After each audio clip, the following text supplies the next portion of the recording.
Well, on that note, it looks like we have Yeah. Dan Kaufman joining us now, so he is going to pick up the conversation. Hi, Dan. Welcome. Hi, Jen. Hi, Paul. Thank Hey, you Dan. for having me. Let me properly introduce you. Dan Kaufman is a writer. He wrote an excellent book that I recently read, titled "Fall of Wisconsin: The Conservative Conquest of a Progressive Bastion in the Future of American Politics." And I think the story of the fall of the industrial Midwest is like the perfect way to encapsulate the fall of the Democratic Party overall. He also has written for the New York Times Magazine and the New Yorker. So welcome, Dan. Hi, thanks for having me. Great show. I really enjoyed listening to you guys. So Thank you, Dan. Cool. Yeah, I mean, and I think you're like the perfect guest to kind of distill some of what we're talking about in a specific place. So we can get right into it. I mean, my first question is, can you describe like what was the Wisconsin way? So how did Wisconsin become such a beacon of like progressive, and even in some cases you could almost call it like social democratic politics? And sort of what were some of the crowning achievements of Wisconsin progressivism? Sure. No, I think you could definitely call it a social democratic tradition. Kind of started in the mid 19th century with the waves of Scandinavian and German immigrants. A lot of the Germans were fleeing, refugees from the failed revolution in 1848. They largely settled in Milwaukee. And the Scandinavians were mainly farmers, and they brought with them a kind of communitarian ethos forged out of the difficult conditions they were fleeing, a lot of repressive politics in Norway. They disproportionately kind of joined the trade union movement, Finnish miners in northern Wisconsin, and formed agricultural cooperatives in western Wisconsin. And in Milwaukee, they really established the Socialist Party in America. A guy named Victor Berger, a school teacher, an Austro-Hungarian Jewish immigrant, kind of spearheaded this. And the socialists in Milwaukee, it was derided as sewer socialism. They were very focused on achieving kind of concrete gains for their working class constituents, and most of them were working class people themselves. In fact, the first mayor was a guy named Emil Seidel. He was elected in 1910. The other big part of Wisconsin progressivism, from a kind of top-down perspective, it was a person named Bob La Follette, Fighting Bob La Follette. And he was governor and senator and later ran as a third-party presidential candidate in 1924. And he kind of marshaled these forces. And they were kind of growing. This agrarian populism was very strong in the late 19th century. But also, there was the Republican Party, which was an anti-abolitionist party, was founded in a one-room schoolhouse in a town called Ripon, Wisconsin. And a lot of the people that founded it had been members of a failed kind of non-Marxist socialist commune nearby. So it was there was a lot of different strains of this ferment. And in 1910, the socialists won the mayor's office in Milwaukee and tons of assembly seats and state senate seats. And La Follette's progressives won virtually everywhere else. And they started enacting incredibly progressive legislation, including the first workers' comp bill, the first progressive income tax, which is very important because it had failed everywhere else. So people could see that money was going to improve their communities. There were a lot of safeguards in it so that it wasn't just being squandered. And a lot of the third element was the University of Wisconsin, which was a bastion of kind of the social gospel movement, and which basically there was a very progressive economics department, and there were people like John Commons and Richard Ely that worked closely with the sewer socialists in Milwaukee to develop the workers' compensation law. That was the first workers' compensation law in the country, and it became a national model. So all of these things helped establish this tradition. And what was also important for La Follette was democratic participation, lowercase d, democratic participation. He really believed that democracy depended on what he called active citizenship. So there were a lot of reforms to encourage people to participate more. For a long time, until Scott Walker took over, it was it was one of the easiest places to vote. There was same-day registration, and there was a kind of bipartisan tradition that endured. In fact, it was also a very strong bastion of labor rights. AFSCME was founded in Madison in 1932, and it was the first state to recognize collective bargaining rights for municipal workers in the late 50s, and it was the first state, and that was expanded to all state workers by a Republican governor, actually, in the late 60s. So that was kind of some of the background of some of these reforms, and they became nationalized. The Social Security Act was drafted basically by Wisconsinites, and they really fled to Washington, moved to Washington during the New Deal, and some people say that the New Deal was really a lot of it was Bob La Follett's 1924 progressive platform, kind of writ large, and they had a huge influence on it. Particularly the social insurance programs that were developed then. Unemployment insurance was first enacted in Wisconsin, actually, prior to it being included in the 1935 bill. So that's a little bit of the background. And again, Milwaukee was the only large American city to be governed by socialist mayors for a sustained length of time. It was about 40 years. The last socialist mayor, Frank Seidler, an amazing guy. I interviewed his daughter, who was mentioned in the book. Won his last term in 1956. He ended in 1960, and unfortunately, some of the racial divisions kind of helped topple him. He was getting death threats. He really believed in public housing, and he pointedly, when they were inaugurating an expansion of a public housing project in Milwaukee, he pointedly handed keys to a white family and to an African American family at the same time. It caused a massive backlash. And you saw the beginnings of right-wing populism actually in Wisconsin. George Wallace did very well in South Milwaukee. And the seeds of this economic anxiety were already present. There was a lot of, realtors would go in and create a scare. The African Americans were moving in, their property values would go down. And so this kind of white flight was starting. And it was a real... And Wallace did very well there among some Polish working class people. And you saw this kind of the seeds for it. And of course, Joe McCarthy was there, although that's a bit of a more complicated story that I won't get into. He kind of didn't really attack some of the social welfare, the state level stuff. In fact, Zeidler, he never went after Zeidler, and Zeidler won re-election in 1952, the banner year for the Red Scare. So it was kind of an interesting dynamic that you had McCarthy and a socialist mayor. But it's always been an unusual state that way. And just to clarify for people, the Socialist Party leader, Victor Berger, is not the same Vic Berger from YouTube. No, I don't think just so. know that. Yeah, no. So, I kind of see like two focal points in the story of like the decline of this Wisconsin social democracy. And so one of them is Scott Walker, who I'll come to in a minute. But I think the first is the Powell Memo. And I was very glad you discussed this in the book. Can you explain to people what was the Powell Memo, and how did it influence politics in the decades after it was written? Sure.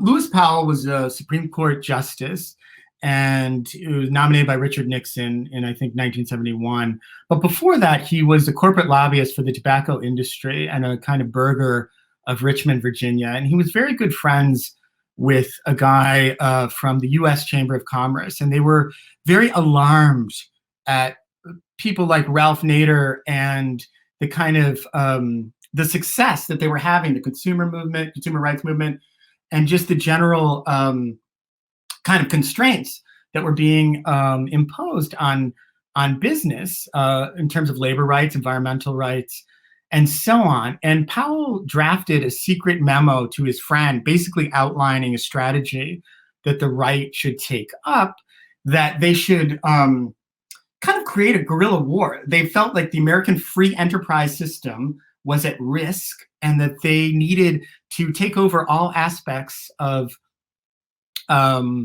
government, mass media, universities, and so on, and really forcefully exert a counter message based in their kind of libertarian ideology. And they weren't alone in propagating this. So some of this stuff was happening at the same time, but it really crystallized this thinking of the right. And you had people like Paul Weyrich, who was an aide to a conservative senator in Colorado, and he started the Heritage Foundation, and then later kind of took over a group called ALEC, which was very important on the state level. It's the American Legislative Exchange Council. And they basically draft model bills written by corporate lobbyists and right-wing think tanks. And as a person in the book, there's a very progressive Democratic state senator in Wisconsin who I follow, Chris Taylor. She recently retired.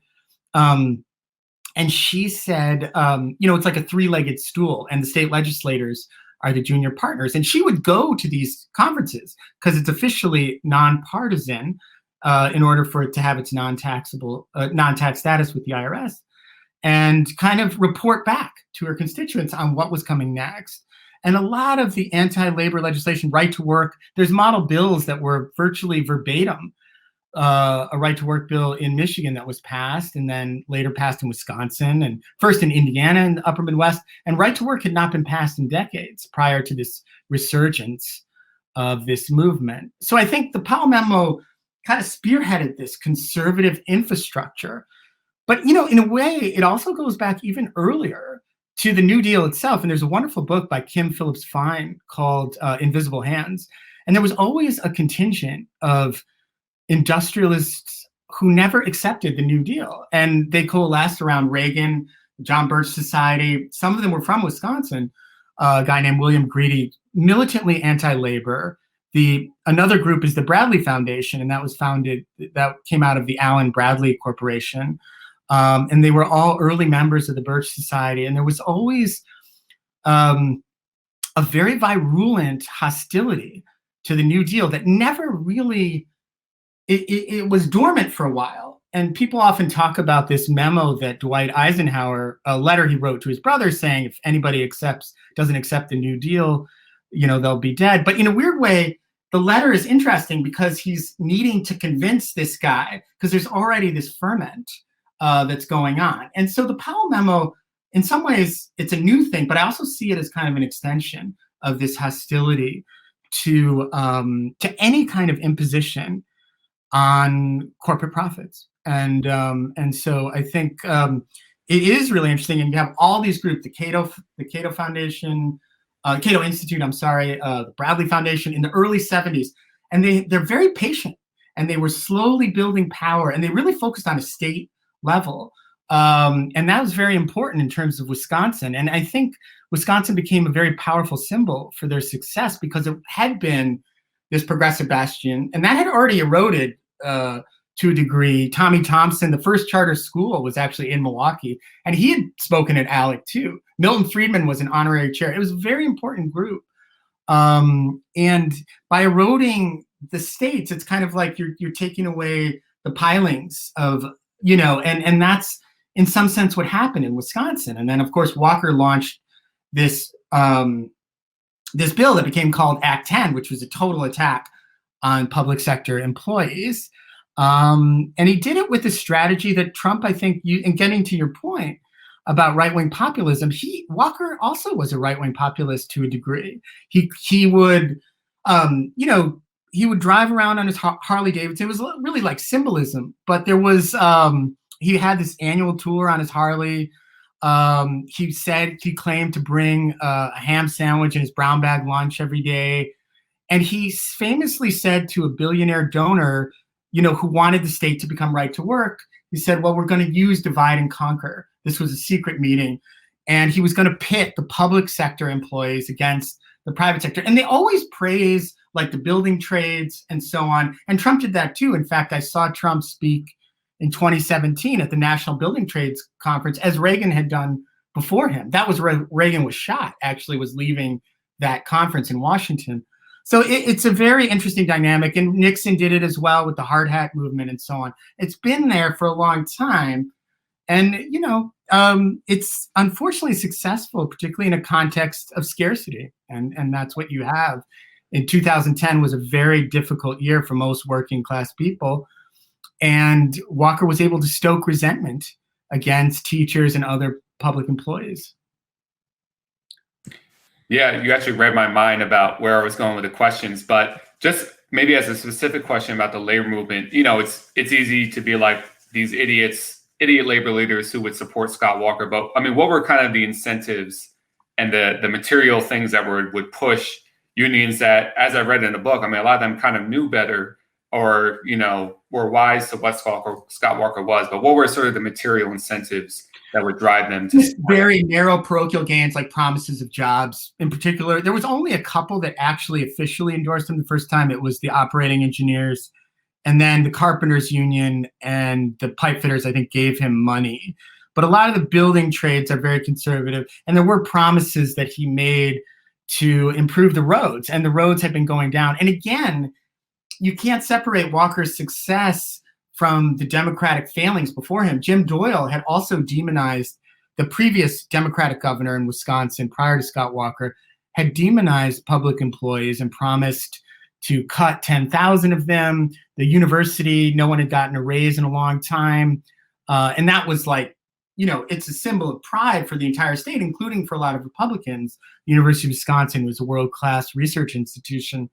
And there was also this tradition of the Wisconsin idea where the faculty are called upon. It's kind of a moral obligation to help the citizens of the state as a whole. And they did that for a long time in an unusual way, not very atypical in the United States. So, but there was a lot of starving of the public sector going on.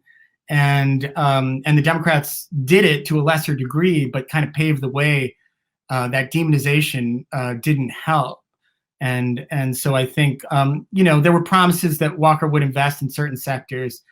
He didn't really do it, but and then there is some conservative cultural aspects to some of the building trades workers, but he was able to peel off a significant, and again, the stoking of resentment that the public employees were takers, and the separating of the good unions from the bad ones. That Reagan did that as well. He, when he was breaking the Patco strike, he said, I'm a proud union member. I've led strikes, but the government workers, that's a different story. So he tried to, kind of separate these two and split the factions. And it worked to a degree. And it's always worked to a degree. I mean, still the majority of union members didn't vote for Walker, but he was able to cleave off enough of them, just as Trump did, to narrowly win. So I think a follow-up question I have, which, you actually start to get at a little, is in Wisconsin, while Scott Walker is kind of perfecting divide and conquer, what is the Democrats' strategy? Like, why were they unable to sort of beat back this assault in, as you say, what was once this progressive stronghold? Well, it's really interesting. I mean, I think it's also worth mentioning and worth emphasizing that the protests against Act 10 were the first mass labor action in decades. I mean, there were more than 100,000 people at the state capitol. It was really a movement, kind of in some ways not unrelated to what was happening in the Arab Spring in that year. I mean, there was definitely, it was different. And as one person in my book said, I didn't know how many people would show up. This was for a local union rally. Because there was no muscle memory for a mass labor action in the United States. But it shocked everyone, including Walker, the scale of pushback. And I think it did tap into Wisconsin's progressive roots. But the Democrats, the national Democrats, did nothing, basically. And there was a lot of distancing from Obama. In fact, his deputy press secretary, when Scott Walker was being recalled, said, this doesn't, they were begging him to come and campaign for Tom Barrett, Walker's opponent. And he said, she said, this doesn't have anything to do with us. This is about a guy being recalled for governor, which was, I think, very telling. And I think on the state levels, the Democrats were much more, the state senators, they fled to Illinois to try to delay the bill because they needed a quorum. So there was a much more of a traditional alignment between the Democratic Party and labor on the state level, at least in the state legislature. And they were very helpful. They opened their doors to the constituents. They had meetings outside on the Capitol grounds. It was quite remarkable. Mark Pocan, who's now a congressman, was an assembly person then.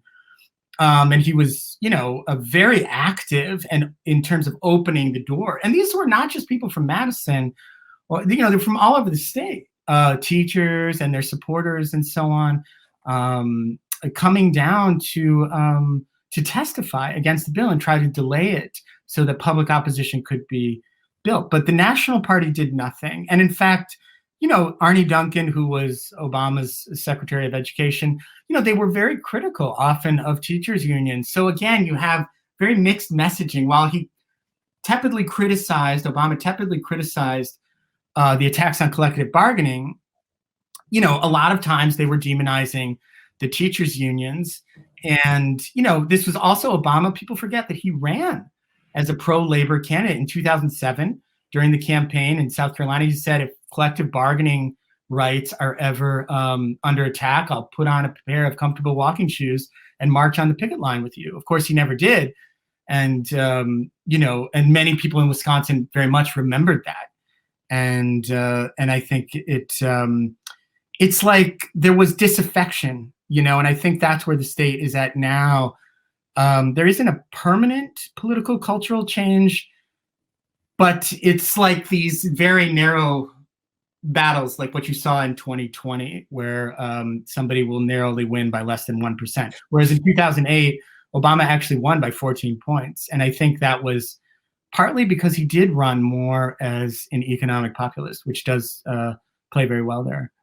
I mean, maybe Obama's just going to pick out the right shoes, It's hard. So Biden did win. So was Biden's ability to win back Wisconsin a sign that the Democrats are beginning to regain lost working class voters? And if not, I mean, what trajectory do you see the Democratic Party heading towards? Or in other words, like, what is their new coalition if it's not what it used to be in Wisconsin? I think it's a pretty precarious coalition that relies a lot on suburban voters. That doesn't. I think it's very precarious, and a lot of Biden's win, I think, was driven by anti-Trump sentiment. Trump did very well again in the rural areas, which I wrote a piece in the New Yorker. There's dairy farming is going through a massive consolidation. It's probably the last person standing in terms of American agriculture where a family farmer might survive, and that is changing right now, and it's causing an epidemic of suicides in the state. So Trump did very well there. There was a lot of promises, as you've talked about in your show, false promises, but he knew what to say, knew that people were hurting and promised them unachievable things, and certainly things that he would never do. But nonetheless, he paid attention. He campaigned relentlessly around the Rust Belt, all throughout his presidency, and went to Wisconsin many times. He went to Youngstown, Ohio. And it was really interesting because I wrote a piece about the closing of a GM plant there near Youngstown. And then you had, in the debate, Biden versus Trump, it was in Cleveland, 60 miles away. And Biden never brought up the closing of this plant that cost 5,000 people their jobs. And people have fled all over the Midwest to try to save their pensions because you need 30 years and so on. So it was a really kind of telling, abstention on his part. So I don't think it's a stable coalition. I do think an economic populist could have done much better. Sanders did incredibly well in the 2016 primary. And I think rural voters are also persuadable. Wisconsin has a deep tradition of rural economic populism, but that is not what the Democratic Party is running on. And they've just nominated Tom Vilsack, who is very tied to corporate agriculture, as the Secretary of Agriculture once again.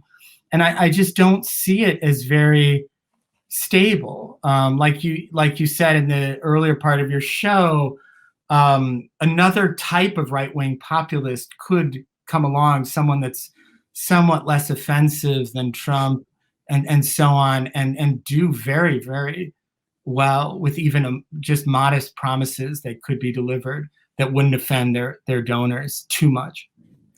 So, on the subject of economic populism, I think, those of us who are supporters or were supporters of Bernie Sanders were obviously very excited to see how well he did in Wisconsin in 2016. And I think, just speaking for myself, I like that feels right to me that like a message of strong economic populism can win over some of these rural voters or, industrial workers in the Midwest. Or especially in Wisconsin, which, as you say, has kind of this history of economic populism. But I want to talk about one candidate in particular, and that's Randy Bryce. I know you've written about him before, and I bring him up because, he's kind of like a Bernie-crat. He's from Wisconsin. He's almost like a picture-perfect candidate, right? Like he ran on an economic populist platform. He is a veteran, a union man, an iron worker, the Iron Stash. And yet he didn't win. So talk a little bit about him, like what's going on there. Randy is an amazing character. He's an iron worker that I befriended who was very active in the Act 10 protests. And I think unlike a lot of the building trades members, he saw the attack on the teachers as an attack on labor in general. He definitely feels a general solidarity with all members of the working class. I think what happened was the race shifted. Paul Ryan got out of the race, and that was more of a classic David and Goliath battle. There was some. It's a gerrymandered district, so it's very hard for a Democrat to do well. Wisconsin is heavily gerrymandered, and there was a Supreme Court case about it. And I think there were also some, not particularly scandalous, but revelations about he had an arrest related to a DUI and some other things that came out. They cleverly got his brother, who's a conservative Milwaukee police officer, to partake in an ad for his opponent, Brian Stile. And so it was a confluence of forces. I think it was always going to be a tough district for him to run. And I think for me, personally, I mean, Randy is an amazing character. It was very interesting as a labor organizer, as a one-man kind of labor organizer. And that's the area when I was most writing about him and kind of most fascinated about him. And I think that tells you something also about the Act 10 movement. Some of the more militant labor leaders were always concerned when all of the effort became focused on the recall against Scott Walker and the protests at the Capitol, which were really massive and sustained. That vanished. That energy just vanished when everything became about recalling Scott Walker. And a lot of people feel like that was a big mistake in retrospect because it played to Walker's terms. There was, he just flooded it with dark money. And then the Democrats ran the same candidate that they ran, who had just lost to Walker little more than a year before. So it was a strategy that I think it's just an interesting thing that I think Wisconsin revealed, like the limits of electoral politics or the need to kind of do both that is sometimes lost. But that was a really vibrant kind of labor uprising. And then it shifted into electoral strategy. And I think, when I was writing about Randy, he was he was really this one-man labor organizer. And I really admired, and I do admire him and his dedication and so on. And then things shifted into more like, different kinds of messaging. As a politician, you have to shift. And I think that can be difficult. Although I think, largely it was these structural problems that defeated him. And the fact that it was no longer Paul Ryan, who was a kind of symbol of the antithesis of what Randy was, So just as a quick follow-up to that, now that, the context or the conditions in Wisconsin are a little bit different, do you see a candidate like Randy Bryce maybe doing better there? Or do you see a new kind of space for this sort of economic populist, like labor-supported candidate to make gains? I think there is that space. And there's some, and I'm blanking on their names, there are some state legislative leaders that are running that way. And they do have a very talented, the head of the state Democratic Party is a very talented kind of guy named Ben Wickler, who I think tactically the Democratic Party is much better than it was previously. As far as messaging, they still, the larger elements in it, the more powerful elements in it, still seemed wedded to a mild kind of political program. I will say that Tony Evers is a little bit of an underestimated. He's the governor of Wisconsin. He defeated Walker, and he's very understated. He was the state superintendent of schools. He has a deep faith in public education, and I think he also comes from a small town in rural Wisconsin, and he has some recognition of this tradition of public infrastructure, and I think that did help him. That was something that was non-controversial for a long time in Wisconsin, the support for this public infrastructure. And really it was so bad at times that roads were being repaved with gravel because they couldn't repave them. There was no money in some of these rural areas, and that was costing Walker, and as well as the rural schools were being gutted. And in fact, Walker gave a more generous school budget, the last budget, in an effort to kind of reverse his decline cycle. But Evers did relatively well in the rural areas for a Democrat these days. So I think there is room there. And Russ Feingold, not that long ago, was winning. And Tammy Baldwin, who's relatively progressive national Democrat, does very well throughout the state and wins easily. So I think, there is still that possibility for someone to tap into it. So at the end of the book, there's a line where you say that solidarity is our only hope against divide and conquer politics, but it's unclear whether solidarity can flourish without the infrastructure of the labor movement. And it's a small line, but I think it's a very important one because we have to recognize how hard it will be to build our strength back without a strong labor movement. And so the labor movement can't be rebuilt overnight. So what can be done to nurture effective solidarity in the absence of that labor movement? Well, I'm always describe myself as a journalist, so it's tough for me to offer advice. I will say, though, that the attacks on labor are indicative of its unique power, also to bridge racial divides or to mitigate racism and other kind of divisive forces in our society.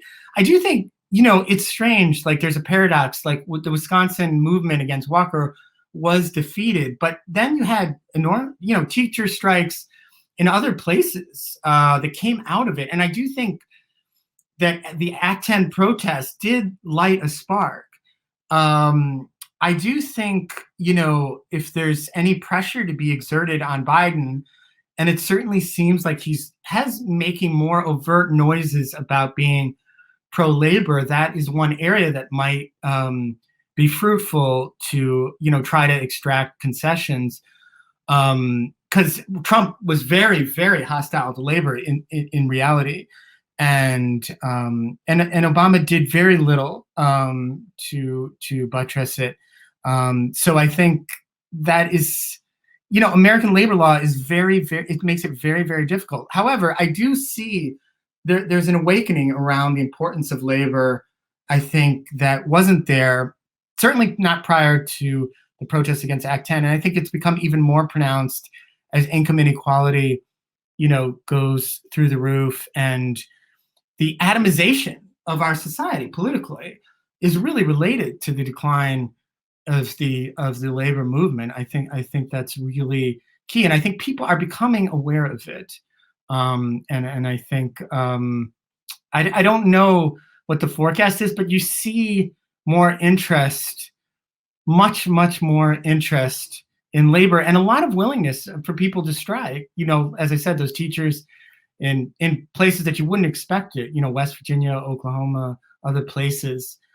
There's a real desperation that could be sparked, I think, and I think you always need some leaders. It's I'm largely of the view that it's politics changes through grassroots, but there's always a symbiotic relationship. I don't think, without Roosevelt, a lot of those gains wouldn't have been achieved, and so they obviously politicians have to be pressured, but there has to be some willingness to see it that way. And of course, Sanders was the most outspoken as being, pro-labor. And but I think there's a growing awareness, and even in some of the things I've seen from Biden, he has made maybe that being the most striking concession to progressives, at least in rhetorically. I don't know what they'll do, and he's bringing on a lot of people that are not very pro-labor. So there's always rhetoric, and then there's reality. Yeah, and you hear it, a lot from people my age. I mean, luckily, I am in a union. I'm a public school teacher, but a lot of young people, they want a union, but it's just like, okay, what's the first step? But I think I agree with you that there is an awareness that something like that is needed. It's hard to organize, and that is one thing that the government could make easier, and that is a problem here. It's very, very difficult. So yeah. So I think the last question. You talked about how patient the right wing has been, and I was struck by reading the book just how effective they were as organizers. I mean, I think one caveat is it's a lot easier when you have all the money and the resources. That kind of tends to make things a little easier. But you were right that they were patient. So what can the left learn from the right about how we can organize ourselves through institutions like ALEC, Heritage Foundation? Obviously, not that we're using those institutions, but the use of institutions patiently over a long time to grow a base and grow our movement. What can we learn from that? Well, I think it is really important to build an infrastructure. And in fact, that's one of the key quotes, I think, in the book is by this woman, Chris Taylor, the ALEC kind of spy, who remarked how, the relentlessness of the right. I mean, they're willing to accept an election loss because a lot of their gains are locked in. And, I'm sure many of the viewers here remember what Margaret Thatcher said, her greatest success with New Labor. And I think they've been able to change the paradigm. But I do think, the Sanders movement did push back against that, and they reestablished a space for non-neoliberal economic populist policy, social democratic policy, and but I do think an infrastructure is important, and there is a problem with funding. I will say there's another problem that the right seems to have solved better than the left is they have more ideological cohesion than the left, especially. I mean, it's a very top-down movement. I was at some of these ALEC conferences, and it's very hierarchical, but there is a lot of cohesion around really economic policy, and they will sacrifice. They don't really care that much about the other stuff at the end of the day. And even, it was funny to me because I knew Trump was. The falseness of right-wing populism was apparent really early to me because I was at an ALEC conference in 2016, in the summer of 2016, and Pence was the featured guest. And he was there to reassure them that he was one of them. So all of these kind of heterodoxies around Social Security and so on, he didn't really believe them. And Stephen Moore was there to basically say the same thing.